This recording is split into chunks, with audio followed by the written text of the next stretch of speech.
Hello, and welcome to On Geopolitics Explorations and to our series on war. I'm Bill Hurst, and in this episode, I'm joined by Victoria Vdovychenko, now of the Center for Geopolitics, where she is the co-leader of our program on the future of Ukraine. Previously was associate professor at a couple of different universities in Kyiv, most recently at Grynchenko University, and has also worked very extensively with all kinds of different think tanks and NGOs in Ukraine, across all of Europe, and in the UK. So welcome, Victoria. Thank you so much, Bill. It's a pleasure and an honor to be here representing both UK and specifically Ukraine in this domain. Yeah, so as you know, this series on the podcast is about war and all different dimensions of war. So really, we can talk about almost any aspect of this that you're most interested in or want to discuss. But one thing I might start off with is, what's the relationship between war and politics in your view, either specifically in Ukraine or more broadly around the world?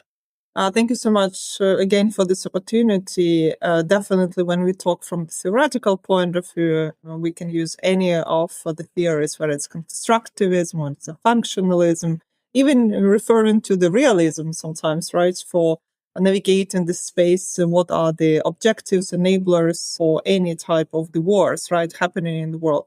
But because I'm Ukrainian and we are talking about specifically not only starting from the period of the illegal Crimean annexation by the Russian Federation in 2014, and then which evolved to what we say a partial occupation of Donetsk and Lugansk regions again in 2014, and then subsequently into the full-scale invasion, which happened in 2022. We definitely have an idea how the war influences on the lives. So in this sense, not only on the politics, but we say socio-political dimension of Ukraine. And then, of course, making it in the idea that we are specifically for the future of Ukraine, a topic we are talking about how that also influences the global politics, because that's how the Center for Geopolitics primarily focus is to see the dimensions where the European security architecture is being touched upon, and it's been transformed due to Ukraine's involvement, and specifically the strength of the Ukraine is the strength now of the European security architecture, and potentially what, Bill, is your region is Indo-Pacific as well. So linkage, not only talking about the maritime domain, but specifically how what something happens in Ukraine or in the Black Sea in particular makes the impact and the involvement also in other regions. And of course, in this area, it's very important because we are in the middle of 2025. We have to talk about election processes happening in the Central and Eastern Europe. Sometimes we are expecting the electoral cycle. Czech Republic, for example, we had just a neighboring country, Moldova, that had terminated it and continues actually within electoral circles there, and some other countries for this respect. We definitely have to talk and embrace the issues related to how much the elections in the United States changed the perception not only by the EU plus UK, in this sense, member state, but also how it affects Ukraine. And subsequently, because war in politics is primarily about people, right? So we have to talk about the human dimension in this respect. So starting from academic theoretical background to more of the policy-oriented, and then we are shifting to some of the geographical areas to, let's say, human dimension, which is something that demonstrates. And I really don't like the term resilience. And it's a big surprise now for colleagues here why the Ukrainians do not like the term resilience, because for us, it's a really existential threat that we are experiencing. So it's definitely not about the resilience. It's mostly about the status quo that we are having in the existential and the survival mode. And in this sense, very much into what we literally very much care about our people. And that's why people-to-people contact is something which is the strongest and prevails. Even if now, as we speak at the end of July, and now in 2025, there are some of the democratic processes happening just at the heart of Kyiv or any of the big cities.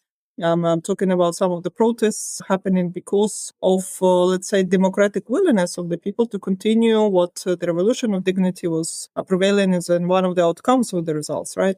And last but not least, we have to talk about innovations of Ukraine in many, many different spectrum, but mostly in the sector of defense is one of the lessons learned for other countries. UK in particular, because the armed forces of Ukraine are being innovated now and let's say transformed according or taking into account Ukrainian lessons learned. So maybe a lot of pixel, as I called narrative that I presented, but just these pieces that we will try in this podcast, I believe, embrace together. Yeah, so there's a lot of different components in what you've just said, which is really comprehensive. But let's start with one of them and then maybe work our way through. How has war actually affected what we could otherwise think of as ordinary politics in Ukraine? What changed in Ukrainian politics with the war, other than having to be in survival mode? But what does fighting for survival do to day-to-day politics? Well, let's start from the understanding what is the politics, right? So it's the politics about what you have the political rights and let's say human rights to fight for the changes, right? Specifically for democratic one.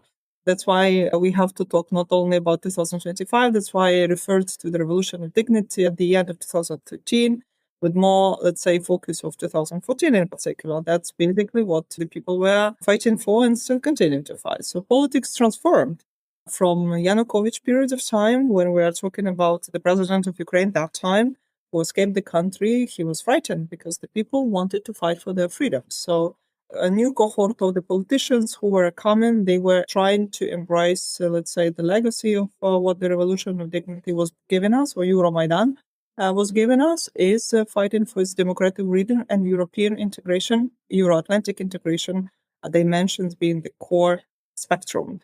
The survival or resilience move started exactly from that period. So even if it was encapsulated or narrated, not only in the policy related literature, but also in the academic literature like that, but we should start from that one.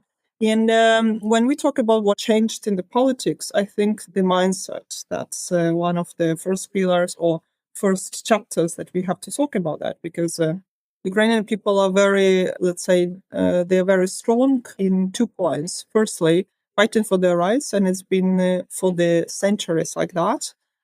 And very sensitive as a point number 2, which is encompassing or enables the first point, are sensitive towards injustice. So when there is an injustice, people are fighting for their rights. And that's basically why the revolution of Euromaidan firstly happened.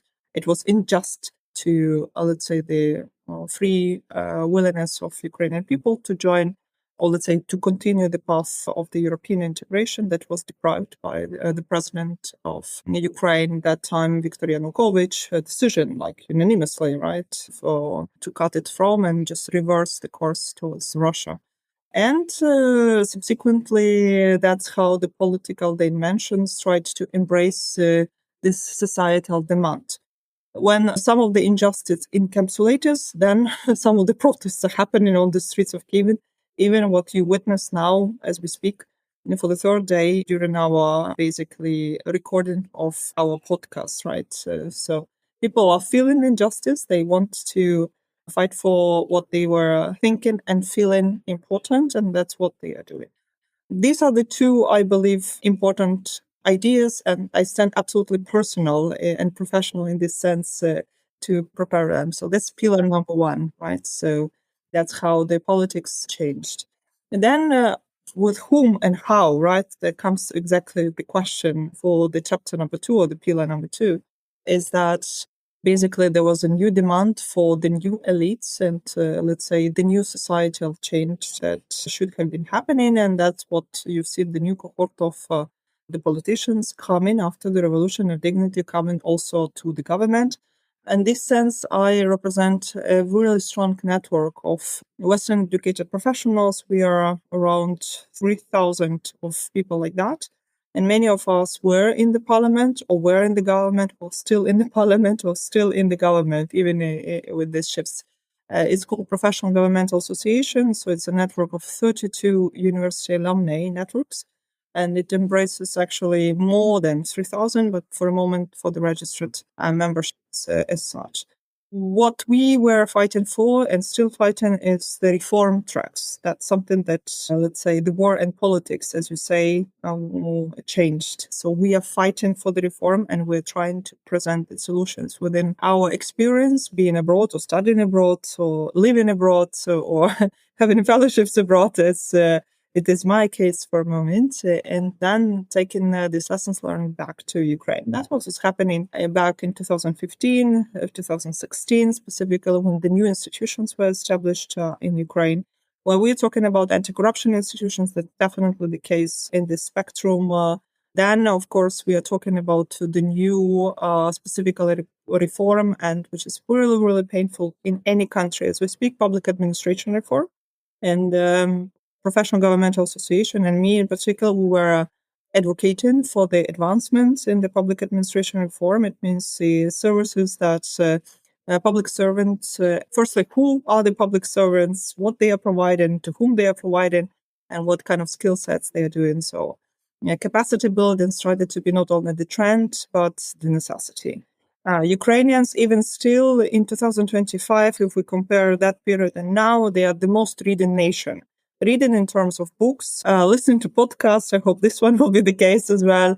But at the same time, self-education. That's another trend about the Ukrainians, that they never stop in a self-learning process. And I think it's something that we are embracing.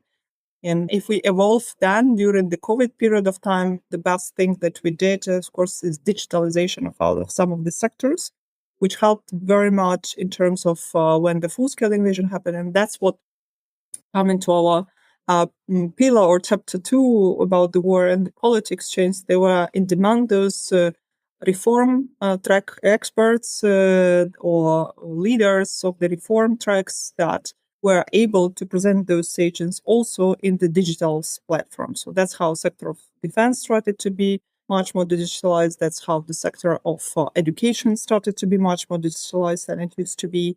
And many, many other sectors. So we were personally warned, for example, such terminology as resilience started to be more shaped by not only the words, but by the actions, let's say. In this sense, of course, there was a momentum for beauty for that, and accountability, transparency, and monitoring of how the reform track was doing.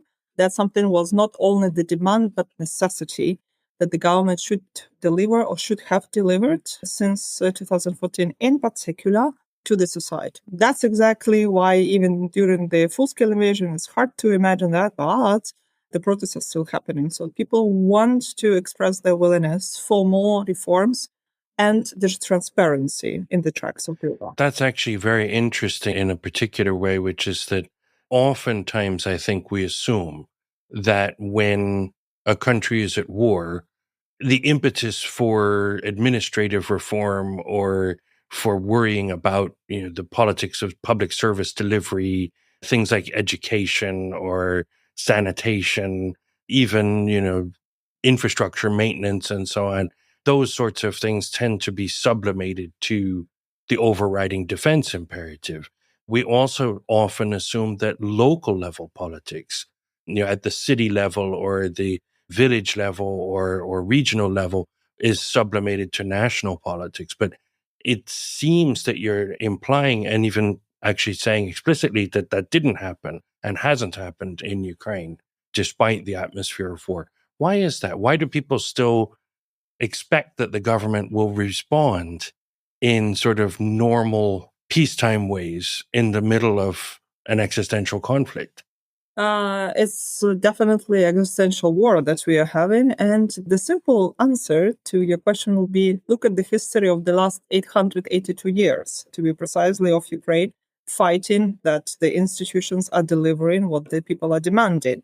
And at the same time, there is mistrust to the institutions. That's why even when the period of the Soviet Union was, people were not trusting the institutions, but they are trusting some other people, which definitely explains why Ukrainian society is heterogeneous and relies more on the horizontal tracks of let's say, relations. That's why many of the businesses are relying on the horizontal track. That's why digitalization process relies or steps into Ukrainian society easily acceptable, because people understand it's more makes more transparent, but it also communicates that better than the institutions sometimes may, because they might be vertical. So there is a huge track of, let's say, bureaucratic gaps or bureaucratic approaches and not transparent sometimes in a way. So they are relying into that.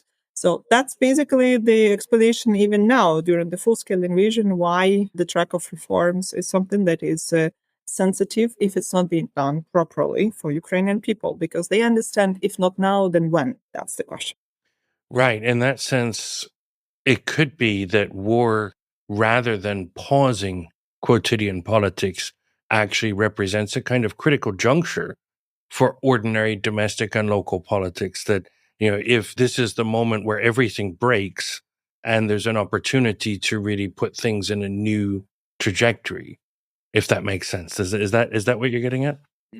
Bill, it's interesting because that's how Ukrainian history, why I was telling about this heterogeneous approach in the society, explained that not everything is breaking in Ukraine. Well, I'm sorry, but it's not. Have you ever seen in 2025 the country where there is an open war and the people are fighting for their rights or reforming themselves as we speak or digitalizing?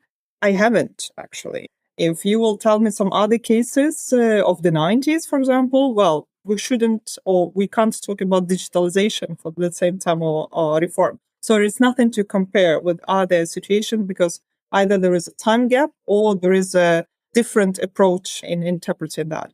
So yeah, that's the explanation. So people want to live now and they understand if the changes are not being done now, then never. So this approach easily explained by these words that something what stands in a legacy and the memory of many generations of Ukrainians. That's why I mentioned almost 900 of the story of the fight for the liberties never stopped even during Middle Ages time or late Middle Ages and then the new times. Yeah, and part of what I think you're hinting at also is this linkage between war and innovation that you also mentioned in your opening remarks. But I'd like to come back to that. But before we do that, I'd like to also ask you about war and international politics or international relations. So, I mean, for Ukraine right now, there's a set of very different foreign policy issues that have to be confronted simultaneously, dealing with countries in Central and Eastern Europe and dealing with Western European countries, in dealing with the United States, and then other countries that maybe Ukraine would like to either cajole or deter into not being as supportive of Russia's position as they may be. And so, how does war affect that? Obviously, it's different to do this in the context of war, but does it make the game different in a fundamental way, other than just raising the stakes? Well, for sure, let's say the baseline is already raised, right? So Mm. there are raised stake, as we say, at the zero level, right? So therefore, yes, you're right. So there is this internal approach, and that's what we were describing in this 20 or 16 plus 20 scenarios for Ukraine till 2032, something that we presented in February this year in Cambridge with the big conference that we are doing. So basically telling these tracks that no matter what, it's going to be hard for everyone, not only for Ukrainians, but actually for everyone to keep the same percentage of democracies. If we come to the World Democratic Index, where it's only 8% of pure democracy as of 2024, and we still don't know what will be the index in 2025, if the people forget what the real democracy is. So just answering that as a baseline, Ukrainians do understand that they need to keep going and faster and more scale. We definitely don't have so much of the resources as the adversaries do, and specifically talking about strategic communication or influence abroad, or the propaganda even for, let's say, shifting the mindset of people. That's why I mentioned the election cycles that never stopped. For other countries, specifically those who are supporting Ukraine, and your country is not unique in this sense. I mean, UK, also United States, will come to it later. But just to shift to more to the point on the innovation, and that's something that was mentioned by both of us before. Yes, the war is definitely the time for innovative, creative thinking.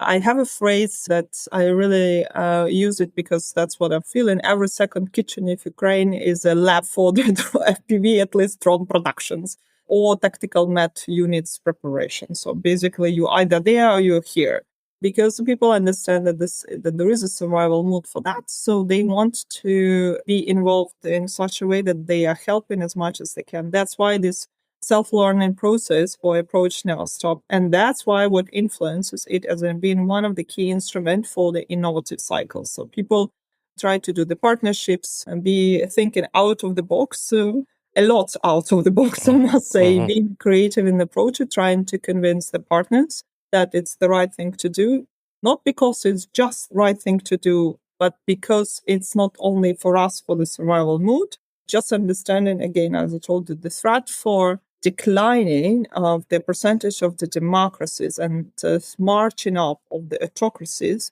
is happening faster than anywhere else in the 20th century's period. That will be the only way. If thinking together, I love to use the word in English, which I think it's never been translated in Ukrainian language properly, or I don't know any other languages that is, where English language unites two words, competition and cooperation. So there is a word co-petition.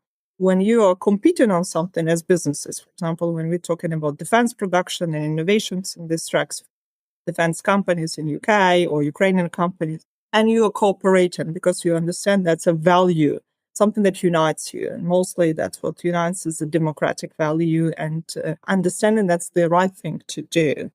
And of course, you are thinking how building alliances with also with the countries who are shifting or changing, politically speaking, can be done. If United States is one of the brilliant examples in this sense, but also if we talk about such countries like Hungary, Slovakia, and also Malta for some extent. Let me explain to those who will be listening to us. So we are talking about sanctions packages.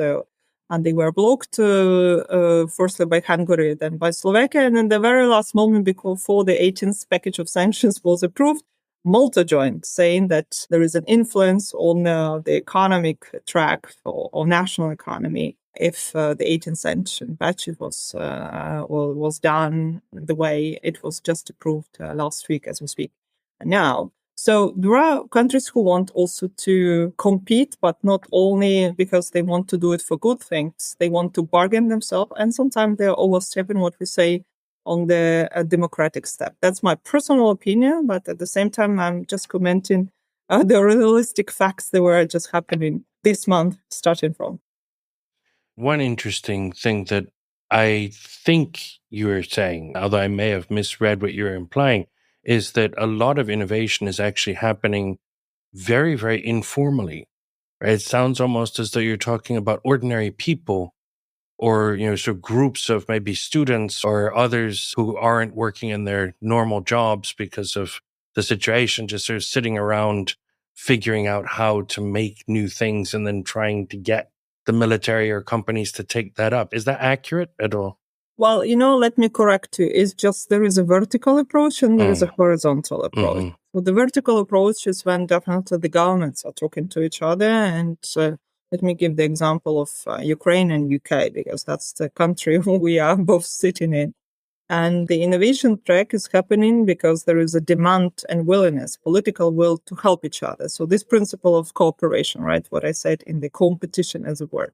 But there is a competition because there are businesses like in Britain as well who want also to use the momentum to enjoy the innovations track because they want to expand on their markets, understanding the needs for that and what to do. So that's why they're trying to read the lessons learned from Ukrainian companies. And Ukrainian companies also benefiting because there is such a, again, coming to competition as a term, cooperation. There is a percentage of the cooperation track they're trying to share between themselves as equal partners what can be done. And then competition. So they are still continuing to compete to some of the extent. For example, some of the companies are having, let's say, innovation cycles that already are being tested so they can test it in Ukraine and then advance better in this sense. But this is what we say from the vertical till horizontal. But there is also horizontal level, and that's the Ukrainian approach. for the horizontal level as well. So you're absolutely right. Not even students. There are even the school kids who are specifically those who are specialized in the later years of their studies when you have mathematical or physical, let's say, specialized school when they are proven, or engineering school, for example, when they want to try something new together, of course, with their teachers or professors. If we're talking about the first years, undergraduate programs, right? They are creating specifically what we say the labs. That's why I mentioned this second kitchen. But what I was referring to, there are also the adults who've never been into that business. And they are using, let's say, their creative approach. Some of them have money, some of them have engineering skills, some of them have just a moral willingness because they are beloved people or students or colleagues are fighting. They want to do what they want. So they have, ordinary Ukrainians don't have one single job, at least minimum 2 or 3. So it means that the third fund will be either funding these labs or just integrating and having the time to be in a projection, because the quantity for the mass productions, when we hear the words from the Russian Federation that the production of drones, they want to increase by 4,000 per day by the end of 2025. That's really massive, which means none of the anti-missile system in the world can actually struggle with that, which is not properly equipped, innovated enough with an anti-drone capabilities. That's what we say. That's how the crossing of the vertical and horizontal level of demand and the need comes to.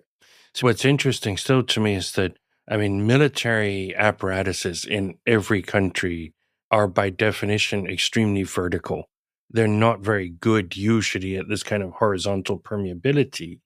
And so what I think is interesting about this is, at least from what I can perceive from a distance, it looks like the Ukrainian vertical military has gotten very good at adopting innovation or integrating insights or new technologies or techniques that are developed horizontally. How is that? What is unique or special about this situation or this military? Bill, you're asking because you don't understand who is conscripted. Ordinary people are being conscripted. So there are business people, opera people, for example, opera singers. We have, or IT people who are working in the armed forces. Depends on which position. Some of them in the front line, some of them are not in the front line, but it means that there is a mixture of everyone. And when you have such a unique combination of professions working for the same cause or good, then where you have this perfect, or maybe not the word perfect, but let's say more efficient combination with the vertical and the horizontal, right, approaches, because you try to take the best of both worlds, right? Sometimes it succeeds, sometimes not, but then you keep going and try it. That's what Ukrainians are doing. Even if they're not succeeding, they keep going, right? Because the stakes are high. Okay, let me bring it back then quickly to sort of one other aspect of foreign policy and the politics of foreign policy. I mean, it is difficult, I think, to pursue, if we just look at Europe, an agenda in foreign policy that will simultaneously sort of keep on side or maintain optimal relations with key interlocutors in kind of Western, Central, and Central Eastern Europe. If we think about, say, Poland is a country that's obviously very, very concerned about Russia when it comes to security and very supportive in basic security terms of Ukraine's position. But at the same time, there's a large constituency of farmers in Poland who can sometimes feel threatened economically by Ukrainian grain exports.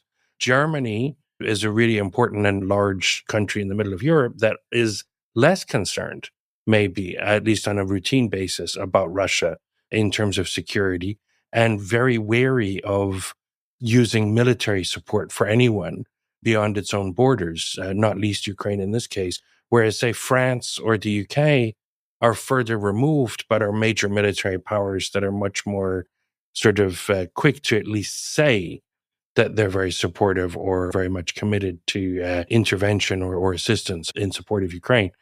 But how does one integrate those different priorities, I guess, in a foreign policy approach? The simple answer will be no one does, because it just melt different, let's say, levels, tracks, right? When you're talking about for this, definitely the neighbors of Ukraine understand it much better, the threats, and I mean, It's not something new that even some fighter jets tried to cross the airspace of some of the NATO/EU and not even EU member states. That was happening already in 2025. Or floating mines, it's not something new that some of the littoral states of the Black Sea witnessed, right? So also, when we talk about ecological threats for a moment, so again, why we started our discussion with socio-economic impact of when we talk about the war on and human dimension. And at the same time, yes, of course, if the pillar you haven't mentioned, but I think you implied also Scandinavian countries, which is the, let's say, northern countries with the Baltic states in particular, you don't need to explain them why the threat and again the legacy of the history explain it for them much better than even we do. For the whole of the society approach in the resilience, or that's something that you are exchanging in the lessons learned and everything. Then definitely Ukraine is testing new formats, sometimes successful, sometimes still in the progress. I'm talking about these coalitions that were created, right? And where UK was one of the leaders. For example, we're talking about maritime coalition, right? With the partners. Germany has, for example, one of the leaders in the electronics capabilities, capabilities. Just one of the coalition being created in April this year. So it's something new. And again, when we talk about innovations, that's where the innovations align to. The drone coalition, the air coalitions, maritime coalitions, so, or coalitions of willing, something that our audience, I hope, heard. So the coalition of those countries who are trying to support beyond, let's say, classic framework, I mean EU/NATO frameworks, being faster, because there are, of course, bureaucratic gaps sometimes, both of the institutions and the unions of states, whether it's NATO, it's EU, were created as a post-war and peaceful projects, right? So it's very hard for them to adapt when there is wartime, when there is a time gap, and the time gap is being perceived very differently in Ukraine and outside of Ukraine, right? For the decision making in particular. Process. So these frameworks, of course, being very much tested. They never existed before. They already become the history and something that we as IR, international relations, or just political scientists, or even historians, the new historians, we're gonna try to embrace that. Whatever approach theoretically you're gonna use, the instruments, how it's being projected, is something that never used to be. And last but not least, I haven't mentioned is N8, so the Nordic countries framework, together with also UK leadership and JEF, Joint Expeditionary Forces, where UK is one of the leading partners in testing the alliance with Ukraine as we speak again. So that's something that also Future of Ukraine program recommended in its policy briefs. And I believe by the end of 2025, you will see very practical instruments being realized, not as an instrument, but as something as a decisions. I mentioned sanction package, also something that never existed in such a scale before. And of course, something, because we are talking about UK as a maritime leader, we talk about the shadow fleet operations as something that we try to tackle and trace, not only in the Black Sea, Mediterranean, Baltic, and the North Sea. So something, again, very actual as we speak. So again, testing, trying to embrace the lessons, again, testing and going on. And I do agree with you. The partners are sensing it differently, because there is also the track how you're going to explain it to the internal public, right? Yeah. Why the spendings should go more in Ukraine, not internally. Some of the populistic forces are trying to embrace this message, sometimes very misused as a narrative, right? And trying to make a case why it's not efficient, or for that. We're not here to say whether it's right or wrong. We're just observing the tendencies as they are. Because as I'm telling you, the adversaries trying to disrupt the collective approaches of the democracies, because they think when democracies are weak, they will be the plainful or bountiful ground for autocracies to stand. Mm.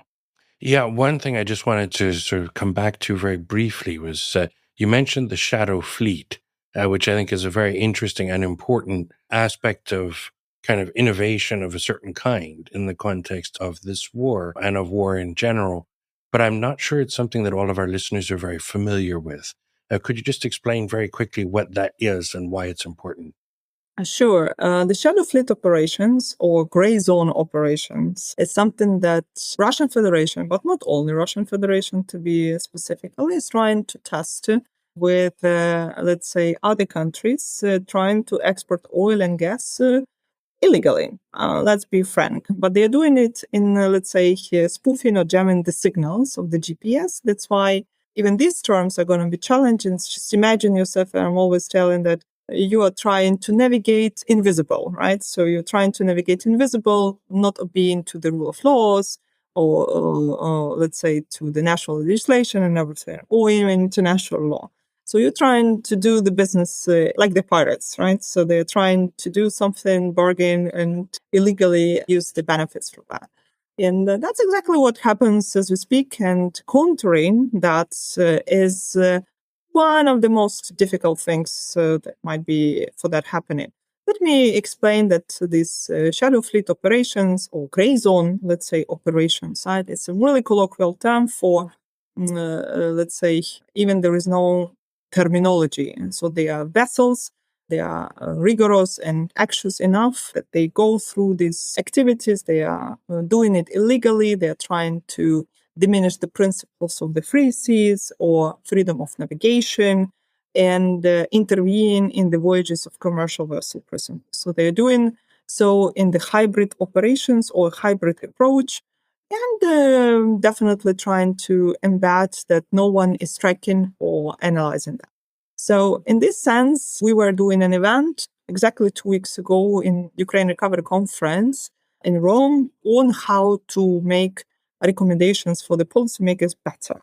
So we tried to, let's say, involve maritime experts. By maritime, I mean also, let's say, those who work in the Navy or those who are lawyers of the maritime law. Because, let's say, navigation or the freedom of navigation should be absolutely the principle, not of, let's say, 19th or 18th, 19th century or 20th century, but also 21st century, something that we are standing into. And of course, if we are democratic, we want to obey to the rule of law, why don't others want to do the same thing? Great. We're almost out of time. But before we wrap up, was there anything that you felt we didn't cover in full or that you wanted to get back to or that you wanted to get to that we haven't been able to get yet? Well, Bill, it just for me, being an Ukrainian, being in the UK, it's every moment matters. So reading the stuff or writing the stuff that I'm doing is essential. And why I was mentioning that Ukrainians have a high percentage of reading. Please read carefully and consciously what you're reading, because the moment that you're embracing the information, the moment you're becoming not only wiser, but more democratic as well. And I hope that this podcast will bring more clarity to some of the things happening in Ukraine. Wonderful. Thank you very much, Victoria. And I look forward at some point to having you back again to discuss some of these issues in more detail and also how things have evolved in the time since. Thank you so much, Bill, and thanks for the Center for Geopolitics for running this amazing session and podcast. Great. Thank you. Thank you very much. And thank you, everyone, for listening.